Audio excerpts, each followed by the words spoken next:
Well, Daniel, I want to really thank you for your time and also for being just an ideal patient here. You know, you originally presented back in August of last year. You saw an ad, I think, on neuropathy. Do you want to tell us What I did was I Yeah. knew that I had a neuropathic problem in my legs because of all the symptoms that were there. So I had a nerve test done that affirmed it, what I already knew. And then I went on Google and said, how to cure neuropathy. Huh. Boom, you popped up. There it was. And there was the book. And not only that, it was located in Charlottesville, which is fairly close to my house. Yeah. So I could actually do it. So online, I made an appointment, and I think the next day or two, I was here. Right. And then we got started. Yes. What did your neuropathic pain in the feet? I think I remember was worse, but there was also hands, arms, legs. What did that feel like? Well, in the legs, it felt terrible. Yeah. But there's pain that is there for no reason at all. Mm-hmm. There's tingling. There's feet hurting when I was walking. It was just numbness. There was like my feet weren't really connected to my body very well anymore. Yeah. So they disassociated. And it, a little bit before that, I decided I needed to pay more attention to my legs and started things. And then this is just the flood after that, which was the initial 90-day program here for neuropathy. Good for you. And for somebody who's watching this, they probably really understand what this is like. But for somebody who's never had neuropathy, it almost seems like a conundrum or like you mixed up your words, because you said you were feeling both numbness and pain. Right. What's that like? That's the Isn't that odd? that's the oddness of the thing, that you can feel a lot of pain too. Yeah. And it's also numb. Yeah. And it would move around, but then it became pretty much where it was all of my foot and then coming up my legs, and they were cold. Oh. My feet were cold. And I guess that's pretty much it. If people have it, they'll know that they have it. Yeah. I've heard of people, I feel like they got their socks on all the time. Yes. It's sort of like mild to Yes. laying in bed and they can't sleep because their feet hurt so bad. Jeez. And so you haven't had it yet, right? No, yet. Let's not even say that. I don't want to have it ever. And then the question is, well, how does one get that? That was my next question. And I want to say, I think you'd be fine with me saying this, but you are one of the healthiest guys I know. Even when you came in, excellent diet. You're doing 2 hours of yoga and stretching and exercises every single day. You're super careful. When I laid out my diet recommendation, you almost looked at me like, yeah, I'm doing just most of that already. Yeah. Very rare. You're treating yourself very rare, very, very carefully. What was it that your doctors came up with as far as a cause? Doctors came up with no cause. Yeah, Like with lots of things. I had a period of time where I had Epstein-Barr virus that just about, well, it put me down totally, but then I got Lyme on top of that. Oh. And I think that those viruses attacked my neurons in my nervous system and started killing them, and did a good job of it too. Yeah. Because there was a certain period of time when I was deep into my Epstein-Barr where I couldn't make a movement that didn't hurt. Gosh. I couldn't get up. I couldn't get out of bed. I couldn't get off the couch. I even had an experience where I'm on the couch, I want to get up, I can't, so I roll off onto the floor. Can't get up off the floor. My wife has to come and get me and lift me up, and fortunately she's a big, strong woman, and lay me back on the couch, and that went on for months. I just really can't. I really am trying to get my head wrapped around what that's like, especially for a guy like you who does all that exercise and all that now.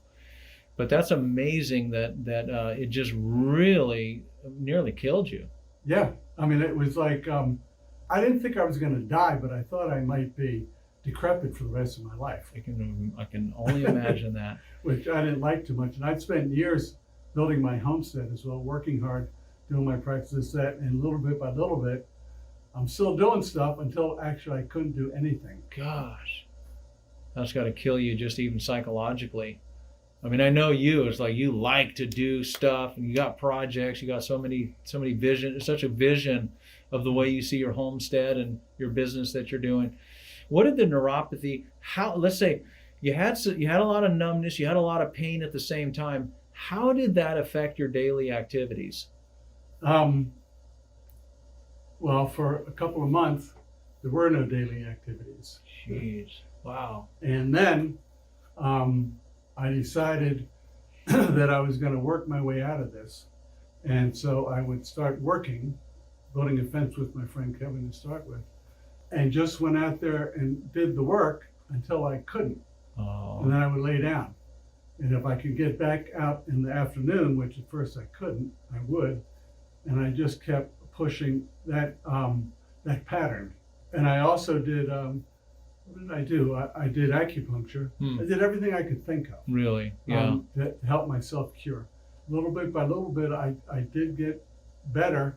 And then I'm left with neuropathy, and my hands hurt. And that's when I ended up here. Now, my hands don't hurt. You know, I can do the stuff that I want to do, but it takes, there's a phrase, regular practice with earnest intent. Mm-hmm. That's what it takes really to change anything. You're right. Yeah. So you went through the neuropathy program. You feel like we just went over the numbers as far as how much improvement we're seeing. Some of the hands, one of the hands improved 100%. The other one, something like 85, 87% improvement there. The feet, 50% improvement. Those are the numbers. That's what we measured. What is it? What's your perception and how you're feeling as far as your hands and your feet now that you've gone through the program? Yeah. Well, I think my wife said it best, because I've always been an athlete. One way or another, a deteriorating athlete, but an athlete nonetheless. And what she said is you got your body back, don't you?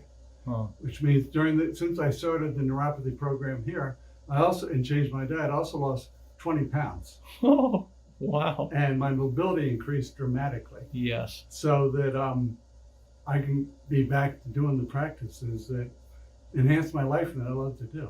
Love it. And the work. Love it. Whatever that is. If it's okay with you, let's shift gears, because after starting the neuropathy program, you realized, oh, hey, you guys have this thing for knees. What's that all about? So would you care to share with us, what were your knees feeling like at the onset of your program here? It started when I was 50 years old. Felt like I'd run into a brick wall after playing basketball and racquetball and doing anything else I wanted to do. And all of a sudden, I found myself limping across the street later in the day. Oh. And so I started stopping stuff, the stuff I thought was damaging my knees. Yeah. And so sometimes it would be better, sometimes it would be worse. Wow. But I would say over the last few years, I haven't been walking. I've been avoiding walking.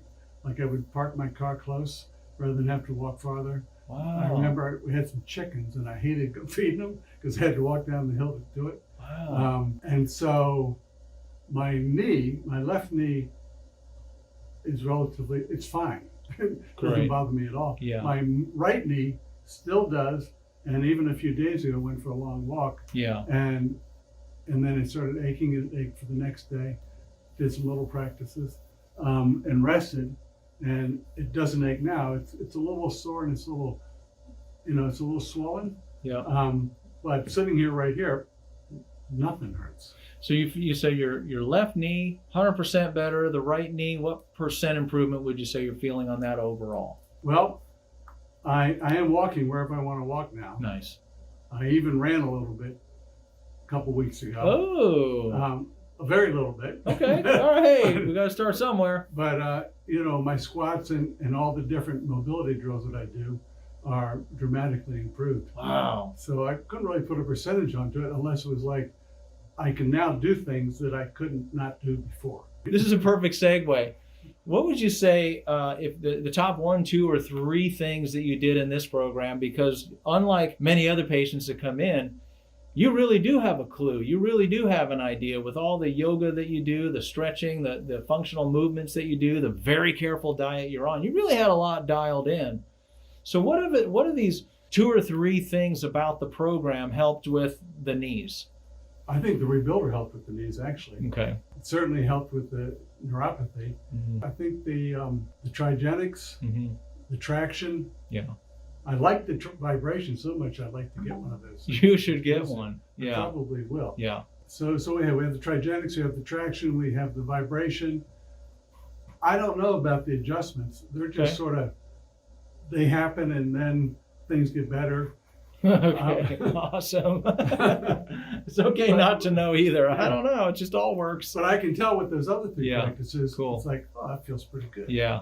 I feel the same on some of the trigenics, and the rebuilder is just really comfortable to be on. The of course the anodyne lights, those are comfortable, easy to put on, a nice heat, feel good. Mhm. But trigenics, that's one of those things. When I get it, I definitely know. Like when Joshua does that on me, I receive my own medicine. Mhm. That Popliteus, when he's drilling in on that one for me is like, yo, you got my attention. But boy, I get up and it's like, hey, that feels a lot better. It's an Absolutely. instantaneous thing. And so what I don't know now is how to, well, I know how to maintain it as it is. Yeah. It'd be nice if it was a little better as well, Okay. but that's the direction I think I'm going. Yeah, give it a little more time. For somebody who's near bone on bone knee pain, a lot of times patients in your scenario would go to the orthopedist and they would take x-rays and they would say, oh yeah, you're just about bone on bone, you're 72 years old, you need a replacement. Yeah, Well, I that did kind of that. makes sense. Yeah, so somebody's looking at this, maybe they're skeptical. You like I said, you're near bone on bone. What would you say to the skeptic who might be watching this like, well, I'm bone on bone or I'm near bone on bone? Yeah, I don't even know what bone on bone means really. Yeah. I think that whether it hurts or not is a neurological phenomenon, whether That's your a good brain point. decides this person needs some pain to Yeah. do something different than what they're doing. I went to a knee surgeon who was recommended to me, and she gave me a spectrum of people that really need it. And she only thought the people that needed it, the people that are in a wheelchair. Oh. They can't do anything. But I Yeah. wasn't. I was like in the middle here. What I Okay. want to be able to do is be an athlete again. He said, surgery is not going to get you that. Surgery is a Fascinating. serious business. There's a lot of healing to do with surgery, major Good for healing. her, yeah. And even said that I won't be crawling around on my knees anymore. And After a surgery, for after sure. surgery, Yeah, forever. that's right. Yeah. But I need to be able to crawl around on my Yeah. knees. So she gave me some shots, some fluids, and that's the last I ever saw. That was a couple of years ago.